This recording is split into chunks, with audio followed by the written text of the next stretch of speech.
നമ്മുടെ ജീവിതത്തിൽ ഈ ധ്യാനം ഇപ്പം ആൾക്കാർ പറയുന്നത് കുറേ കഷ്ടപ്പാട്, കുറേ വിഷമങ്ങളൊക്കെ, രോഗങ്ങളായി മാറുന്നില്ല, കടങ്ങളായി, വഴക്കായി, സമാധാനം ഇല്ല എന്നാൽ ഒരു ധ്യാനത്തിന് പോയേക്കാന്ന് പറയത്തില്ലേ?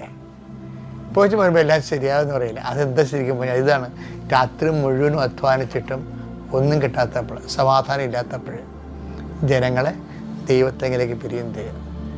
ഇപ്പോൾ കർത്താവിലേക്ക് തിരിയുമ്പോൾ വരുന്ന വിഷയം എന്ന് പറയണത്, അവൻ പറയണത് പോലെ കേൾക്കാൻ ആൾക്കാർ ധ്യാനത്തിന് പോണൊരു പകുതി മുക്കാലും.